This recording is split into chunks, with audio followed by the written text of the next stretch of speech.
Starrland Baldwin has entered the transfer portal, and we're going to talk about it after the bumper. What do you mean you don't subscribe to my son's YouTube channel?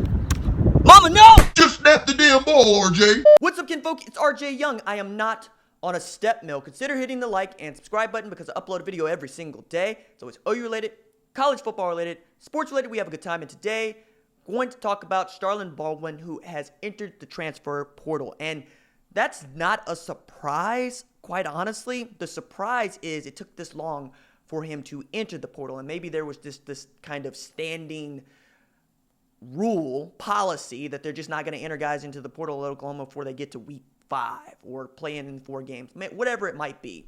The point here is that Baldwin becomes the second player to enter the portal this season following Jonathan Perkins.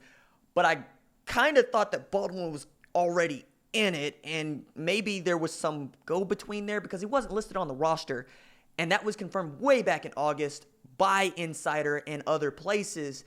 When asked about it, an OU spokesman said, no, that omission is not a mistake. Starrland Baldwin is not on the team roster. Again, you're really just looking at this and saying you're down a body and you're down a corner, and you would love to have the body and you would love to have the corner. But Baldwin was a guy that had blown out his ACL in high school, blew out his ACL and during a preseason leading up to 2018 last year, had to sit out the year in redshirt. Apparently just hasn't found a spot and hasn't found a place where he feels like he fits. And there's no other thing to actually take from that other than, yeah, it was nice to have him, and it would have been great to see him develop as a part of that class and to develop into an outstanding corner.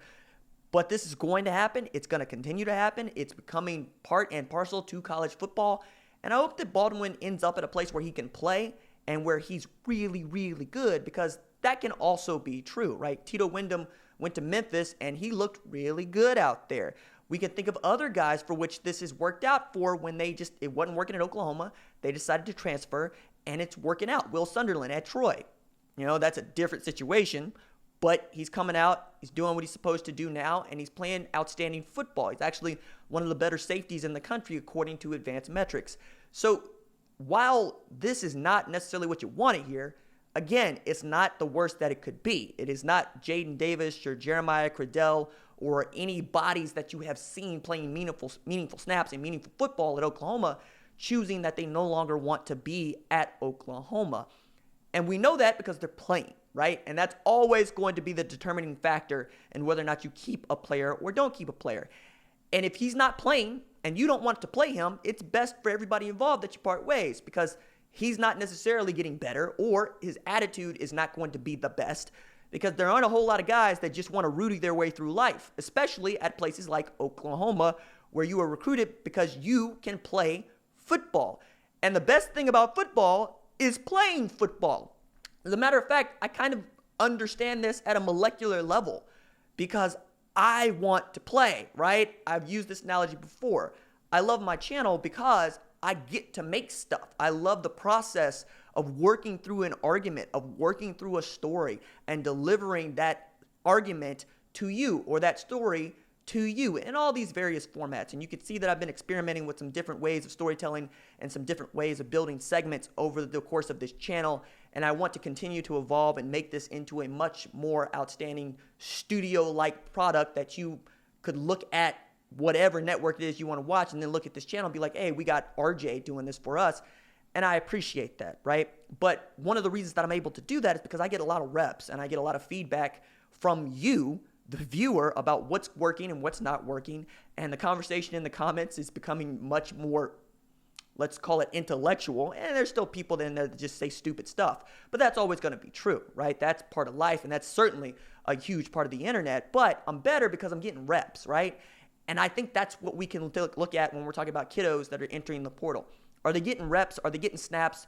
Are they feeling good about how they're developing in the weight room, in the classroom, and of course on the football field? And if they don't, let them go. Let them find something else to do, because that's what this game is about, right? This game is about getting opportunities and getting the reps to succeed, because you want to help the team, but you want to help yourself as well, because helping the team can also lead to you getting drafted. Helping yourself can also lead to you helping the team, which can also lead to you getting drafted.